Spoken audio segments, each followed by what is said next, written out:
Hi, everyone here and around the world. Chocolate and Fluffy are playing downstairs with a new toy. But we are up here ready to do another deep dive.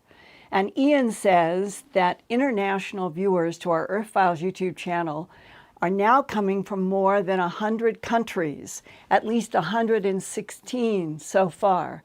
A big thanks to everyone everywhere for your great support.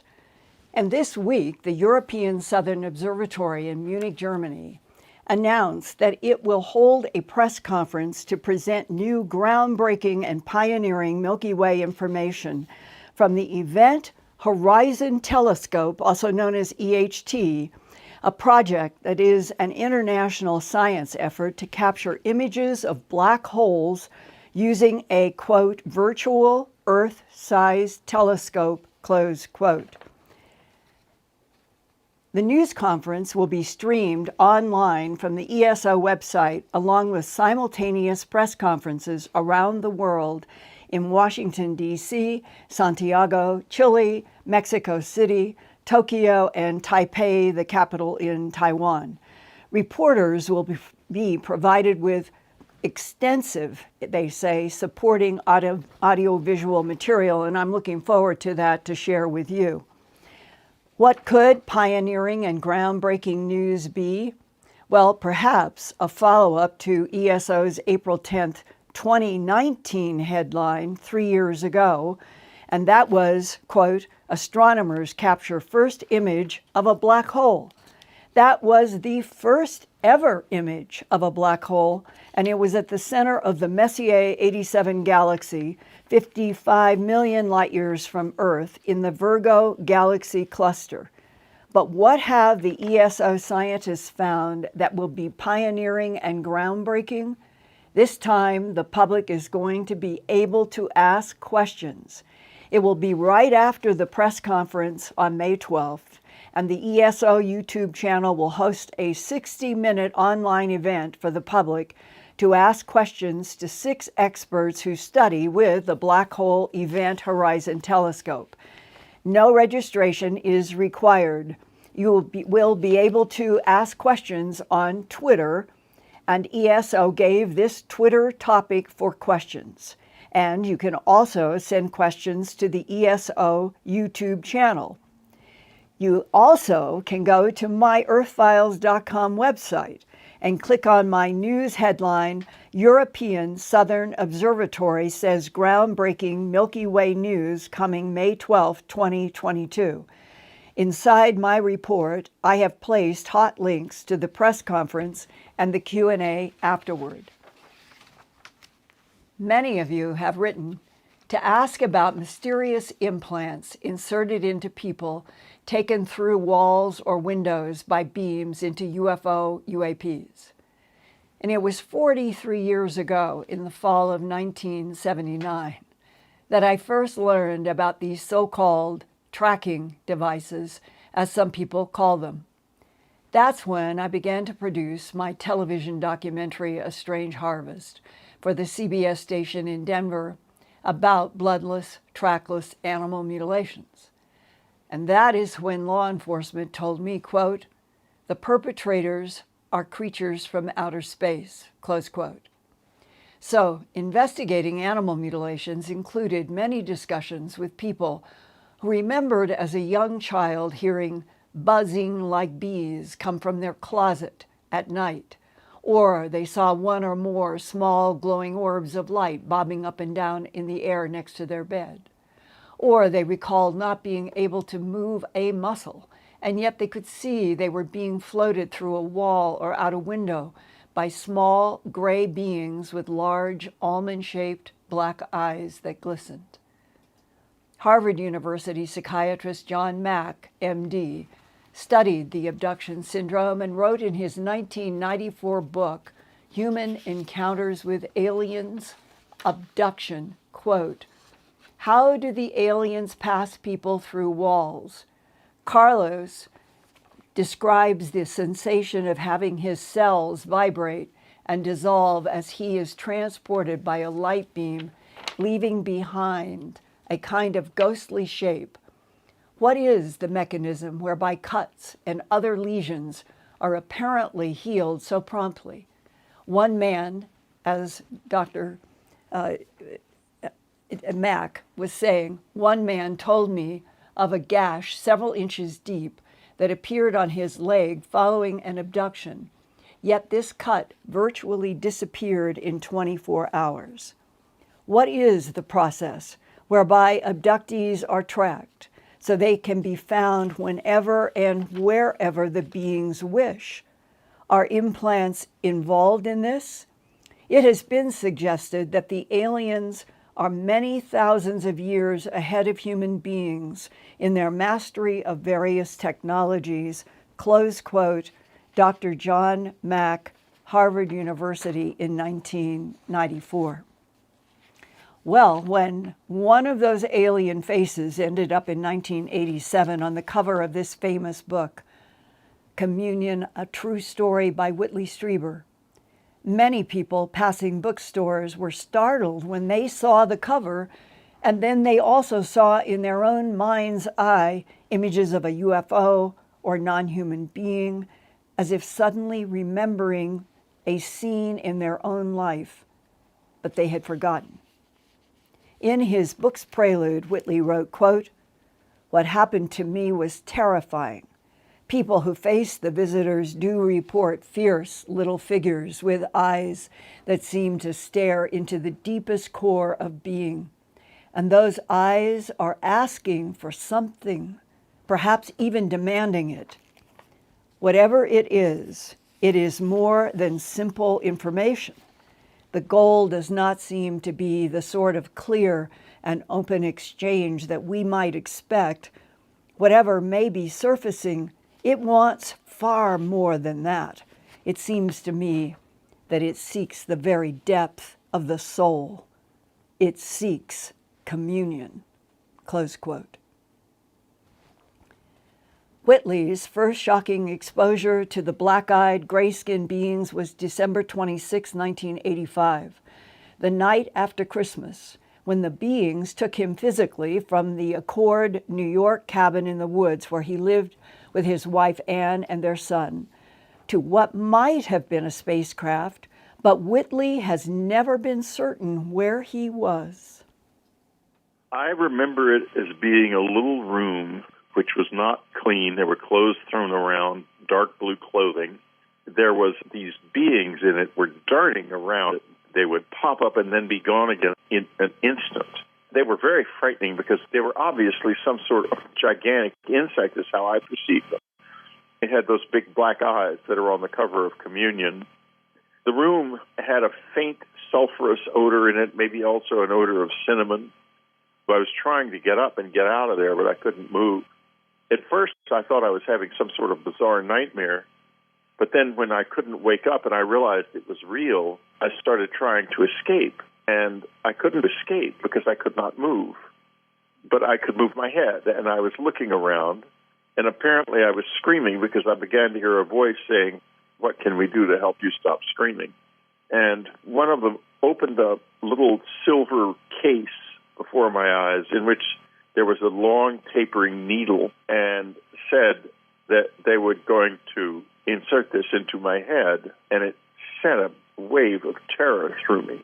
The next thing I knew, it had been done, and then they inserted an object into my rectum, which was electrical, and it caused me to have an erection and ejection of semen, which they collected in a little jar. Did you receive any telepathic words, information, thought words from any of the beings about why they were going to insert this implant in your head, or why they were ejaculating sperm from you? No, I did not get any explanations from anybody about anything. And as far as telepathy is concerned, I was unaware of the existence of something like that at the time. I remember voices. If they were speaking to me telepathically, I was not aware of it. And then, as far as I'm concerned, it was the next morning. And where did you find yourself the next morning? In bed. And it was like a jump cut. Yeah. Initially, the next morning, I was agitated without knowing why. My skin crawled. It was an awful feeling. But I didn't know why I was so upset.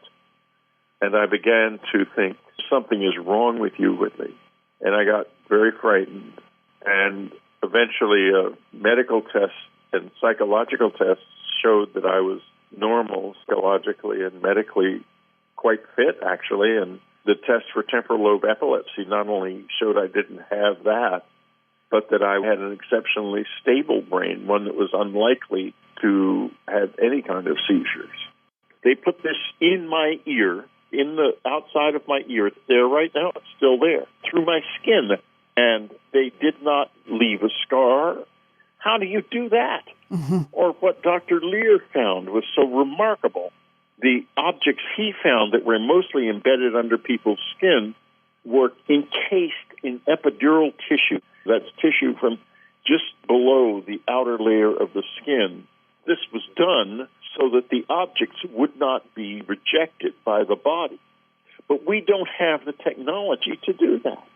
I was involved in studying these implants at Southwest Research in San Antonio, Texas, with Dr. William Mallow, the head of materials science there. We studied many implants at Southwest Research, and there was no way that we could have created those encapsulations that they were in. No way. But the implants themselves, and this is what is so bizarre, were apparently just innocuous. In other words, they were bits of meteoric iron, and they were slightly magnetic, but they were nothing remarkable. But who in the world is going to put unremarkable, seemingly pointless objects into somebody and go to the trouble of making sure they won't come out by encasing them in epidermal tissue? But Whitley, it could be that whatever they are using for implants are self-activating software that you and I have been exposed to in the Dragonfly drones. And there, anything that can be programmed by ETs becomes a self-activated object with programming and doesn't need anything else from the outside. Well, the object I have in my ear, in the mid-'90s, I was living in San Antonio and met Dr. Mallow, and that's when we did the studies of the implants that were being harvested by Dr. Lear. He wanted to try to see if he could get anything out of mine, and I arranged to have a doctor try to remove it.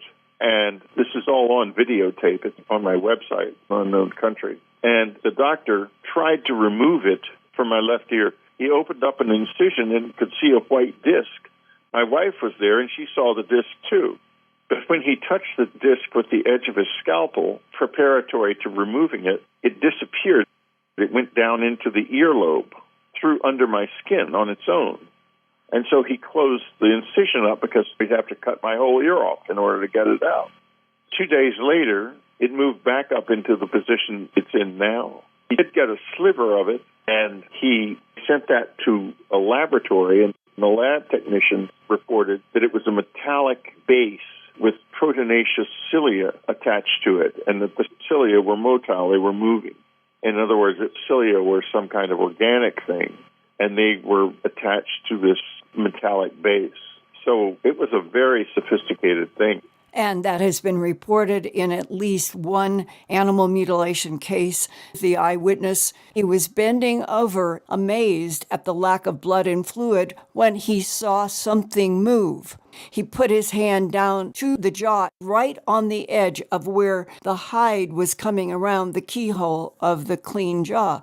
what was this that was moving? And he said it took off with some speed underneath the hide, and that as he went along with his hand, it moved away and it kept moving under the hide. Never was able to get it. Well, that's what happened to me.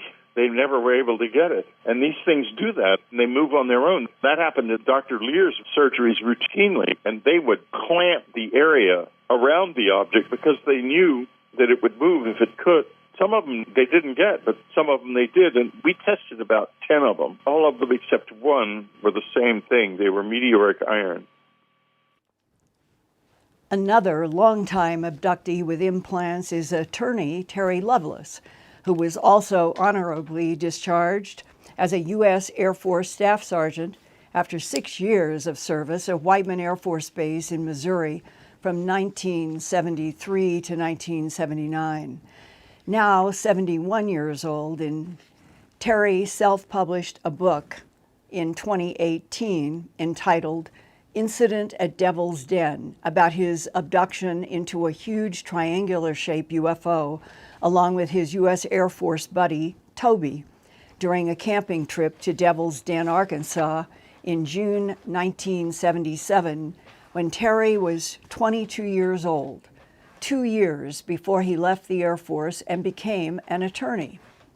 In 1979, a couple of years after Terry Lovelace was honorably discharged from the U.S. Air Force on Whiteman Air Force Base, he had taken up running for exercise.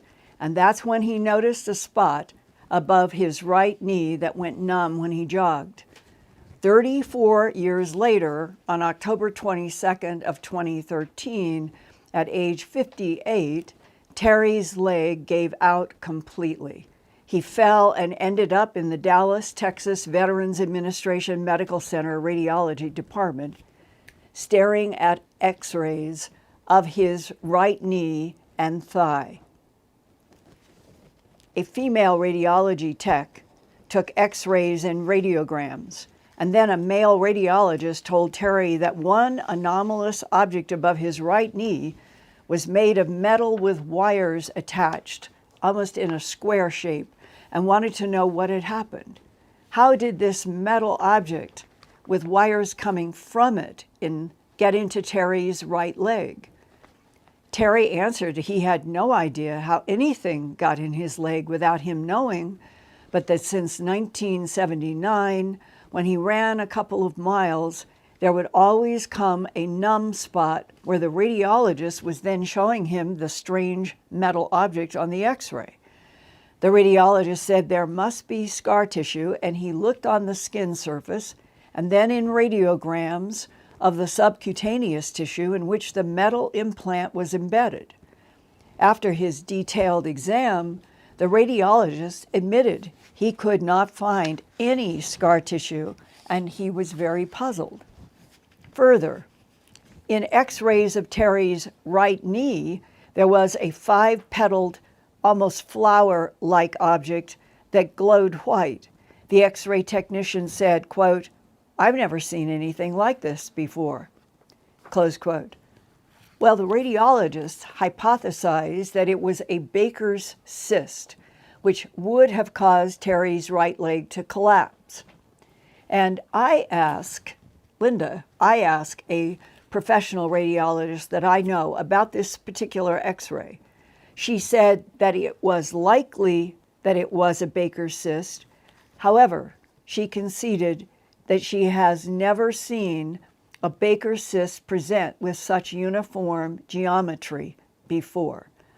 Another medical doctor raised the question, if this metal square with wires were an alien implant, could the petaled flower-shaped object be another alien implant deliberately camouflaged as a Baker's cyst? Were these implants inserted during the Devil's Den camping trip all the way back in 1977 when Terry was with his buddy Tobias and they were taken from their tent into a UFO? Only more recently, on November 17, 2017, Terry's relationship with the alien phenomenon took another turn that suddenly linked back to his childhood, when small alien figures visited him when he was in grade school, along with a motherly figure that Terry always called Sue. Now, she must have worn a wig and told him firmly that he was not supposed to talk about the implants. I wake up in the middle of my living room around 3 o'clock in the morning. I am sitting upright in my chair, and I woke up with my eyes wide open, and seated across from me is what I first thought to be a petite Asian woman. And I'm thinking this woman had the ability to read my mind. She communicated telepathically. And I was wondering, am I going to say something that's inappropriate? Am I going to say something to make her angry? God forbid. Terry, what were you hearing in your head as telepathic communication from her? The first thing I thought was, my God, that wig looks ridiculous, because it did. It was on her head askew. I know that sounds crazy, but that was the first thing that crossed my mind.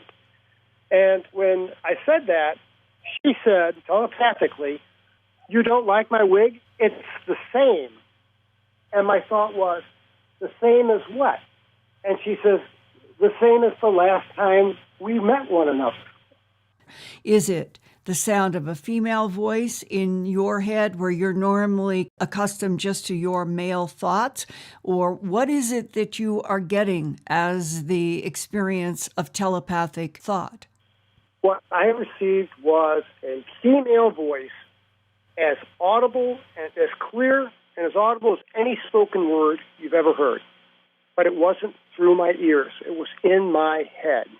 And there was no accent of any kind. It was just her words. And she spoke very plainly, and I understood her. And I remember thinking, and when I say think, I mean say. They're interchangeable. Anything you think, you might as well say. Mm-hmm. And my next thought was, why are you here? Why are you in my living room? Who are you? Does this have something to do with my knee? And she fired back telepathically, yes, it has to do with your knee. I said, well, do you put these in everyone? Who do you put these things in? She said, many thousands of people over many generations. And I asked, what purpose do these things serve? And she dodged the question twice and wouldn't tell me. She just said they serve many purposes. And I said, well, who are you? She told me that she was a hybrid being and that she worked for her host, who I referred to as alien. And I said, well, who are the aliens? Why do you call them hosts? Because a host can mean a lot of things. And she says, I don't call them alien. I call them my host because they are not alien to me. I thought, I know this woman. And the thought was, my God, I wish she'd take those glasses off. And she took her glasses off, and I could see her full face. And I recognized her immediately. I knew who she was. Who? She was the lady that I referred to as Sue when I was a little boy. They used to take me, along with some other kids, and it was always the same group of kids, when I was age 6 and 7, about the time when I saw the UFO. And they would come and ask me, would you want to come with us and play? And it was weird. They were made up as little circus monkeys. And I'm sure that they portrayed themselves in that way to be benign to a 6 or 7-year-old child and not be frightening. Why would you be recognizing this female in 2017 if she goes all the way back to when you were 6 or 7 years old and you thought monkeys were coming into your bedroom? What would have been a connection to you about this female sitting across from you wearing glasses that you want her to take off and the monkeys? The monkeys were the abductors. The monkeys I have nothing but malice towards. I would shoot the monkeys if they came back. But I felt genuine affection for this woman. Terry, are you trying to say that the monkeys, when they came into your bedroom when you were 6 or 7 years old, that they would end up taking you to a craft where this female, who is now talking to you in 2017, would be when you were a child? Precisely. Exactly the same woman, yes. And what did she do with you when you were 6 and 7 years old? We went to like a circular play area, gray padded floor. The room was well lit, but I can't identify exactly where the light is coming from. And she was always there. She would play games with us, usually involving symbols, geometrical triangles. Are you talking about now that you're taken to, we assume, a craft, and that this Asian female who is sitting across from you in September 2017 was always with you as a child and played games with you having to do with symbols and patterns? Yes, and I think it was intentional that she allowed me to remember that. Had she not allowed me to remember that, I would not have known. I think for whatever reason, she wanted me to have that memory. Let's go to what she communicates about your right leg and the x-rays. Yes, I asked, and she dodged the question twice, what's the purpose of the thing in my leg? And she said they serve many purposes. Or she said legs, plural. And I thought plural, and she says, yes, I mean plural. You have devices in both of your legs. And that's when it hit me. I'd never had my left leg x-rayed. But she said that I had devices, she referred to them as devices, in both legs. And I asked her, I said, why are you here?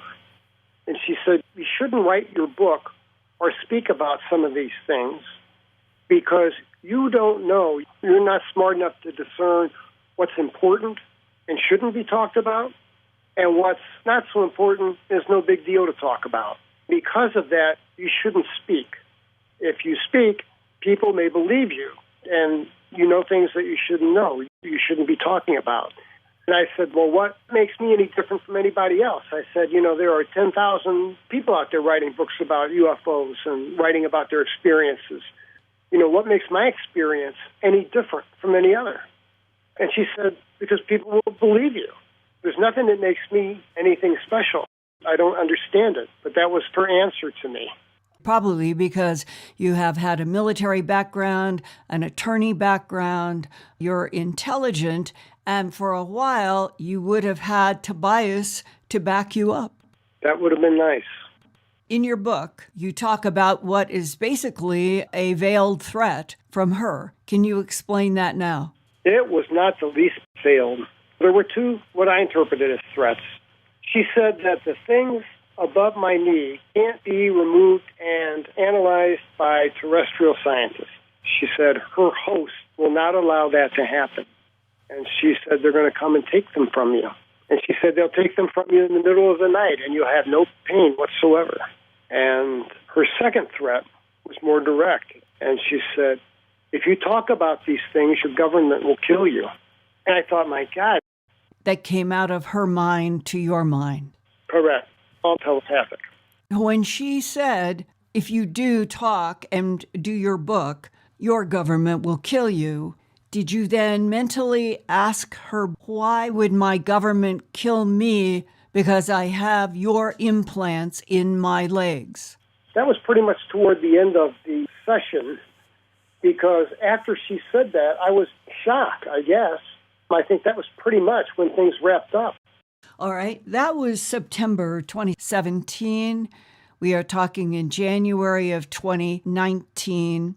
In this period of time, since this female alien sat across from you and telepathically communicated, and you recognized that she had been in your life since you were 6 or 7 years old, did you have any vivid dream or any other event happen between 2017 and today in January of 2019 that would explain who the host is? Why is the host interacting with Earth? What is the experimentation on humans? Why did they put the implants in your right leg and she says also in your left leg? What is the big picture if she also is a non-human warning you that the United States government would kill you if you talked about these implants in your leg? Those are huge questions, and the answers are as follows. She warned me that they would be removed if I continued to talk, and my wife and I discussed it, and I made the decision that I'm going to continue to talk, and I'm going to speak as loud as I can to as many people as I can, because it's the truth. And I want people to know, and I think people have the right to know. And about 3 weeks after she came, I woke up at 7 a.m., horrendous pain in both of my legs. They took the devices out of my legs. And I told my wife, they came and they took their implants back.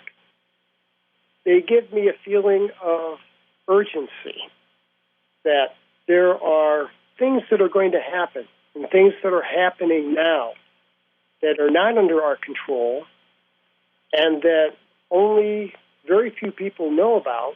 And she said, there are people that know everything. They're not going to tell the people. She showed me a lifeboat on the Titanic.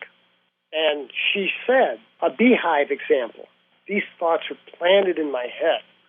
She showed me what happens when a hive gets too big. The queen and a bunch of the workers, they leave and they go somewhere else. Right. And she said, yes, that's right. That's exactly right. She said, we have people on the far side of the moon. They've been there over 2 generations. There are people there that were born there that have never been to Earth. There is a propulsion system that allows them to travel from the moon to Mars in 17 hours. And I scoffed and I said, that's ridiculous. That can't be done. And she said, yes, it is. Yes, it can be done. It's done every day. She said that just as our Navy has aircraft carriers with aircraft, we have aircraft carriers in the sky that are docked on the moon, that transit between the far side of the moon and the Earth and back. And she said what's going on right now is a frantic effort to build, trying to prepare things. The urgency is growing. Terry, build what for what? Build housing, to build a civilization. Where? On Mars. They had the first on the moon. Evidently, helium-3 on the moon gives them a cold source of nuclear power. Cold fusion. Yeah, that's what she called it. When she showed me the Titanic lifeboat analogy, and she even said to me, this planet cannot support 8 billion people, and there are 7.5 here now. And I said, oh my God. I said to her, then the object of the exercise is going to be to get as many people to the moon and then to Mars. Is that right? She was like, well, kind of, but they can't take 7.5 billion people from the Earth to Mars. That won't work. The thought crossed my mind, well, my God, what happens to the poor souls that are left here? And she nodded her head. Yeah, they're left here. And it all boils down to the mystery of what do the Greys want and these other beings want with humanity on this planet Earth? I don't know, but I'm going to give you an indirect answer. I knew General Arthur Exon, who was present at Wright Field when the debris and bodies were brought to the Air Materiel Command. He held one of the bodies in his arms, and he said it was a big insect. Big insect. Exactly. And it had a horrendous odor also. Now, if that's the case, then it could be that they have very much of a communal presence in reality. In other words, they're more like a hive of genius bees. They don't have individuality. And if the individuality we have here is rare in the universe, and I've been with many of these different beings at this point in my life, I think they found something here, or maybe even created something here that is unique in the universe. That's my speculation. Because I can't imagine why, if this universe contains such a breathtakingly massive number of planets, there are probably trillions of inhabited planets for every single human being who has ever lived on Earth. And they're here in numbers looking us over. So there's got to be something unusual going on here for sure. And could it be that Homo sapiens sapien, a creation of manipulating DNA in already evolving primates by extraterrestrials in some kind of laboratory experience, produced an unusual soul, and that there may be something true about the Homo sapiens sapien soul that could be unique in this universe, and that could be what the big vested interest in our at least surviving ourselves could be? I think that the soul is the whole center of everything. Maybe somebody doesn't want us to be strong. Maybe they want us to be confused and doubting, and 9/10 of all scientists and academics thinking it's stupid nonsense when it's not. Right. And not only is it not a nonsense, it's not always dangerous, and it does have a good side, but it can be very dangerous. Right, exactly. And the question then is, why is the pulse of the yin and yang always seemingly at work here? You get down into very deep stuff because there is a level of reality in which there is no good and evil. There are positive and negative forces, and it is up to free souls to bring them into balance. And maybe that's, in the end, why they are here and why some of them are good and some of them seem evil. It's not good and evil. It's an attempt to find balance, and they can use us to be the jugglers, as it were, and juggle the two forces. One pole is absolute zero and absolute dark, and at the other pole is an infinity of conscious light. And we are meant to find the balance between the two in order to enrich the universe. I think that human beings have something that they want, and I think it's the human soul. And they don't. And by God, they want one. In my third book, Glimpses of Other Realities, Volume 2, High Strangeness, people in the human abduction syndrome also talk about the huge importance that the human soul plays in non-human interactions with us. Some abductees for decades have said that some alien intelligences study the moment of death for human beings in an effort to find out which dimensions Earth Homo sapiens sapien enter after the moment of death, dimensions that non-humans might not be able to enter. So biological humans with souls and free will might be a rare life form in this huge cosmos. Human free will choices in conscious life on Earth might add up to specific soul frequencies that resonate with only specific other dimensions. And then, whether human, ET, or angel, you reap what you sow. And I want to do a cheer. The Glimpses of Other Realities, Volume 1, they are now successfully in the garage. And coming behind them in May will be a new printing of An Alien Harvest. So for all of you who have been asking me to let you know, Glimpses Volume 1 and Glimpses Volume 2 are now a 2-volume set that anybody anywhere can order. We have plenty of books. And An Alien Harvest and Mysterious Lights and Crop Circles and my documentaries, Antarctica, Alien Secrets Beneath the Ice, A Strange Harvest 1993, and the Göbekli Tepe documentary. So the spring air is pushing things along, and I feel like the plants are coming up after a long night of the seeds, and that you all are with me, and it feels great to be able to report to you a little bit more deeply last week and this week on what I think are some very important subjects. And I know that because of the letters, emails, and texts that you send me. A lot of people have asked questions about what are the implants? Are they tracking devices? What are they? And you can see how complex it all is.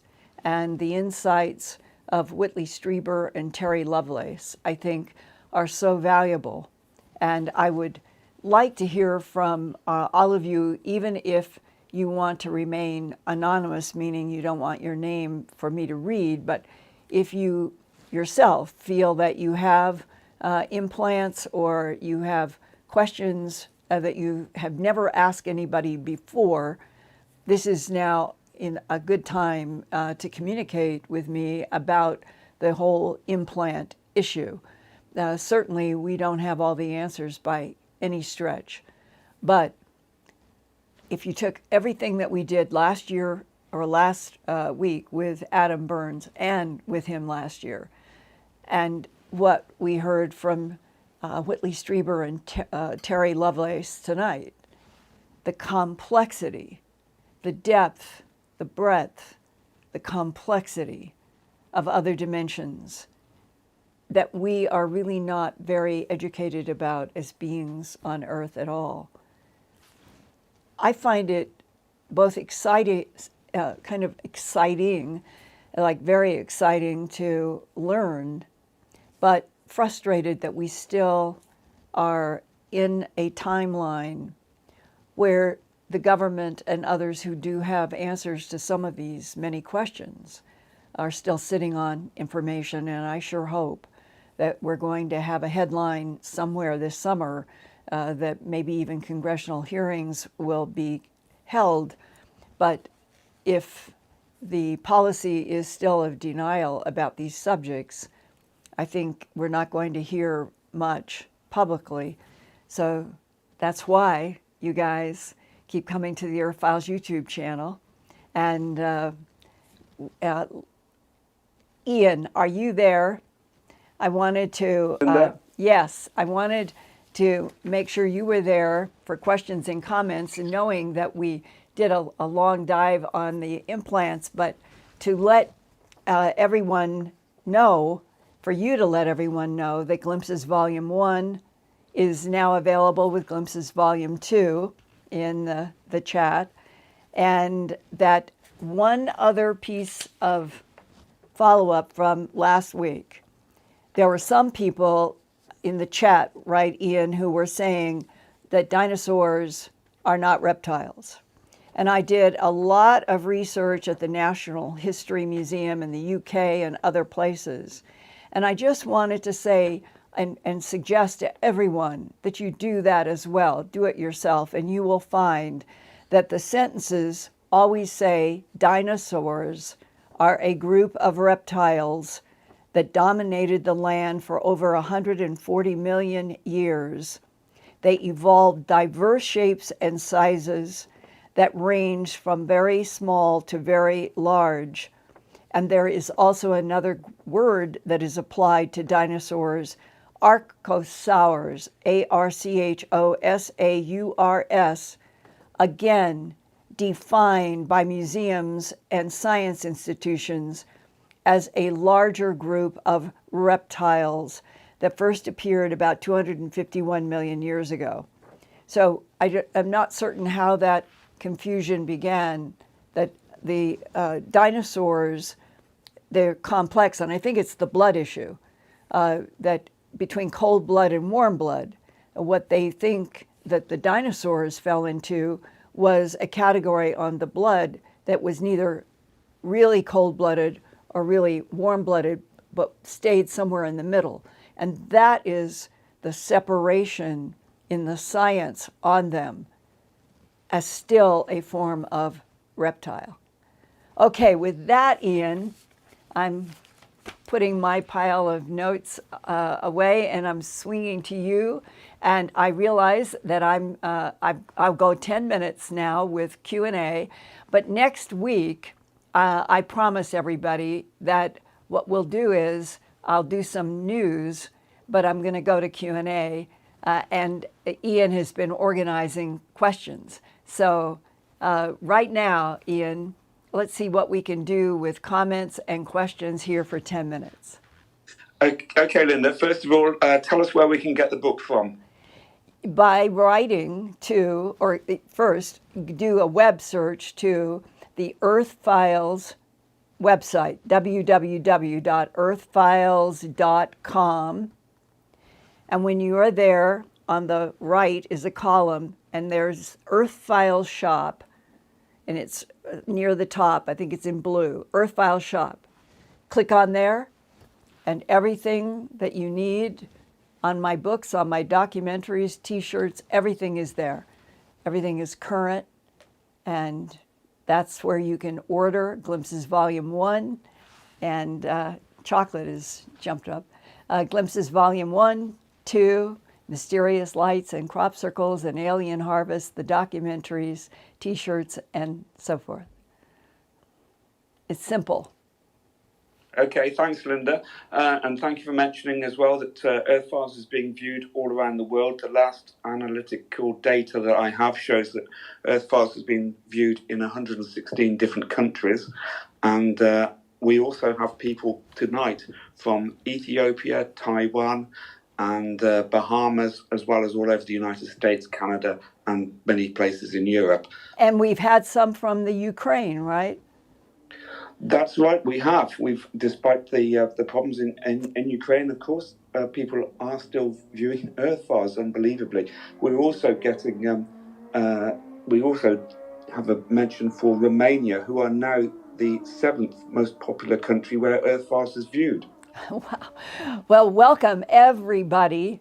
And I would always, I want everybody to always let me know after each show if you like the content. This was 2 deeper dives back to back. I will usually space them out, but there was a reason to get into this material. So I focused it on this show tonight again.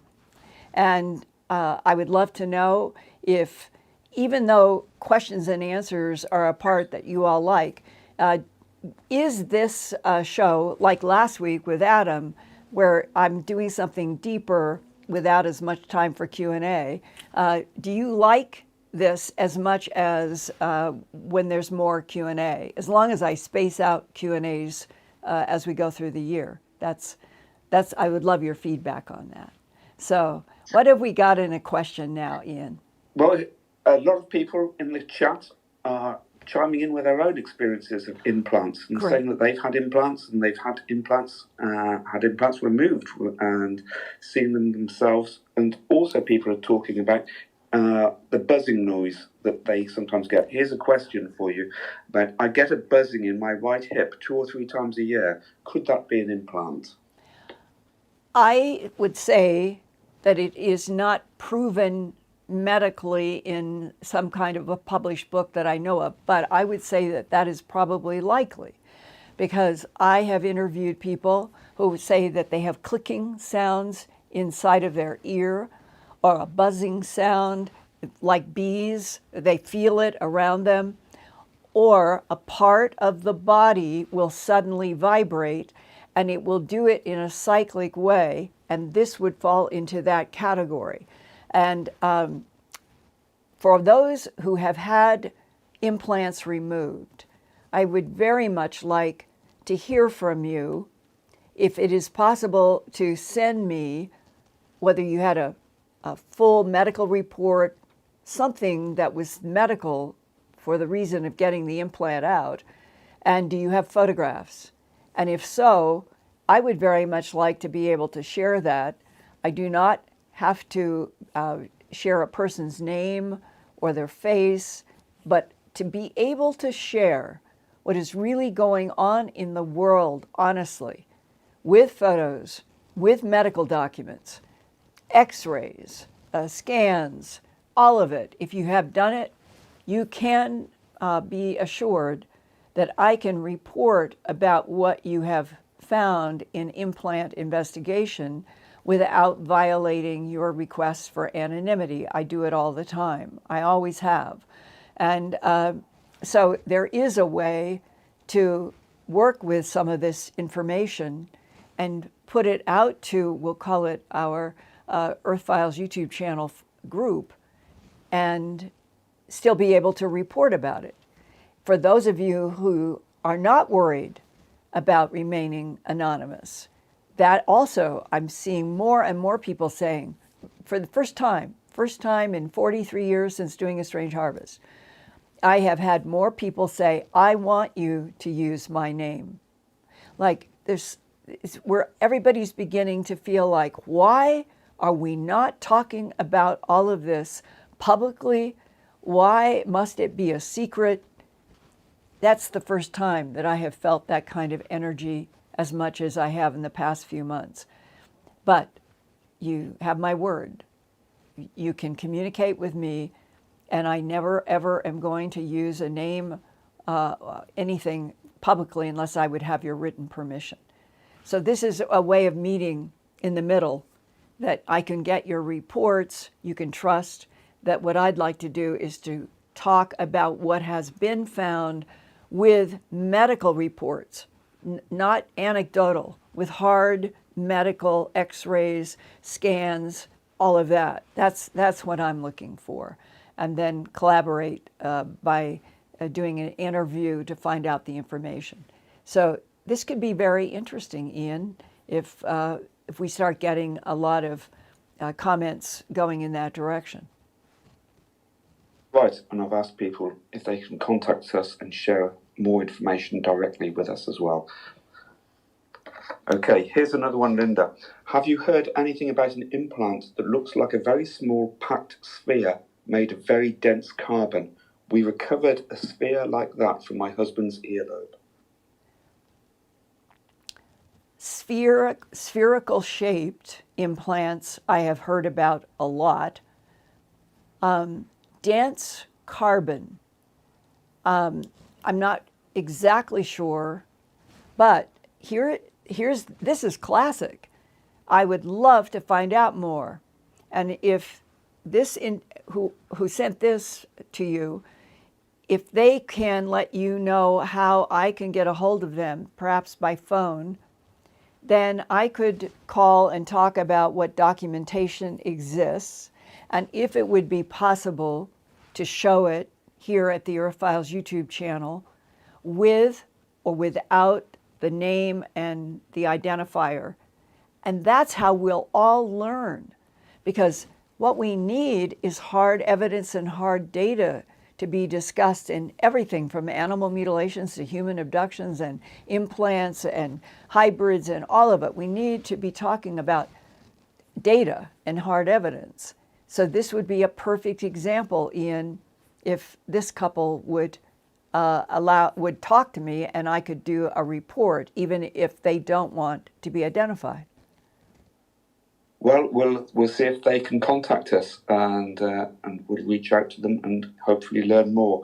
We have another one here from Van C, who says, I had a pea-sized thing inside my torso right below my belly button in 2017 to 2019, after my mother, niece and I, all three saw a bright blue-white orb of light flying in the sky. What happened to it? Well, again, we'd like to learn more, because some people are reporting that they find these implants in them after they've had a UFO event or experience. Right. That's right. And as Whitley pointed out and I described in the cattle mutilation, these things can move. So it may have been in the belly button and it may have moved on its own, which is an interesting question if that is what happened, or did they have it taken out, or what? Learning more about these implants could lead to several layers of very interesting discoveries. So maybe that person would let me talk with them as well. Okay, here's another one. I thought that I did when I was young. My parents and even my doctor couldn't explain what it was. It was in my lower left jawbone to the left of my mouth. It would move some when I pushed on it. The first thing that comes to mind is I did a mini documentary all the way back to around 2004, I think it was 2004 or 5. Thomas Coleman Shepard, he had been in the military and Navy. And how to compress this. There was a vault, a room with a literal metallic vault in it. And I believe this was in one of the islands near like Taiwan or someplace where he was at this particular base. And inside the metal vault, he never knew what was in the vault until one Thanksgiving night, which is in my film. And one of his buddies was in and had the classification to go inside of that vault room. He was outside doing clerical work. He hears his name called, and he hears another buddy's name called from the guy inside the vault room. And when he finally gets there, spread out on top of the metal were photographs of what the man said, these are aliens from outer space. And this is somewhere in Roswell, New Mexico. The file is labeled Roswell, New Mexico, 1947. And in the photo, he's looking at these beings, and he said to the guy, what do you mean? Like the straightforward sentence, and what he was looking at, he wasn't understanding. And his friend said, these are extraterrestrials. You've heard of Roswell, right? The UFO crashes. Here are the photos. And this is in a hangar, and they're laid out on some kind of platform. And that was the beginning of Thomas Coleman Shepard's evolution until he got out of the Navy in the 90s, quite a few years later. And during that period of time, he had asked people about these photographs of extraterrestrials that he had been shown. And eventually, whoever was in his superior authority came to him and said, you need to keep your mouth shut. And I want you to come with me. And there was another guy. He said, you need to go to a dental appointment today. They have no idea. They're not told anything about why they're having to go to the dentist. They go. He has no idea what happens at the dentist. Total silence. The dentist does something. They have no idea. 10 or 15 years later, he gets a loose piece in the jawline and the gum, and he has to go to a dentist. He's out now of the Navy. It was in a civilian dentist office. And the dentist did x-rays and comes in and says, when did you work for intelligence? And Thomas Coleman Shepard said, what do you mean? He said, you had something in your jaw, he said, that I only associate with people who are either sending or receiving messages. And he said it was your teeth were, the teeth itself, the tooth itself, had something that had been placed over the tooth that would somehow either enhance or protect the frequencies he never understood. But that would be an example of humans in military putting some kind of implant in a gum and a tooth for some, who knows, microphone reason, sending, receive, who knows? He didn't have a clue, but the dentist took it out. And wouldn't have anything more to do with it. Well, it could be that what the person who's asked, if we do it and the non-humans do it, then what you have in your gum could be from one of those sources. Because I don't know anything else about your life in terms of whether or not you would be a candidate for having dentistry done in a military or in intel capacity. But certainly the non-humans are capable of putting these implants, it appears, any place. And what I referenced, that was one of the more extraordinary discussions on cattle mutilation investigation, that underneath, right at the edge of what was the keyhole cut on the jaw, that the investigator who called me said, this thing started moving, and I tried to get it, and it kept going underneath the hide. Well, these moving plants, the moving implants, Whitley Strieber encountered with Dr. Roger Lear's work for quite a long time, did some of the most detailed investigations. So we are just scratching the surface on what there is to learn. And on that note, Ian, Eric, Brad, everybody, 116 countries all over the world. I pray every day that we move toward peace, but I'm sure glad that we can come together on these Wednesday nights. Digital hug.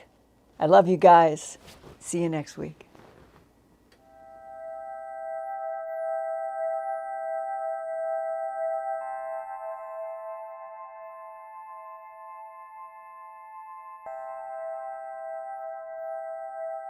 Turn on closed captions for YouTube videos by clicking the white CC button on the lower right. The default language for Linda's videos is English. If you would like to see the captions in another language, click on the white Settings button next to the CC button. Select Subtitles CC, and then select Auto Translate. Select a language, and the captions will now appear in that language. Sort of gone through, and they will hold their heads. I never had a cat do that before. And they'll pull against the comb, helping me get out snarls. And I think it's the best they've ever been.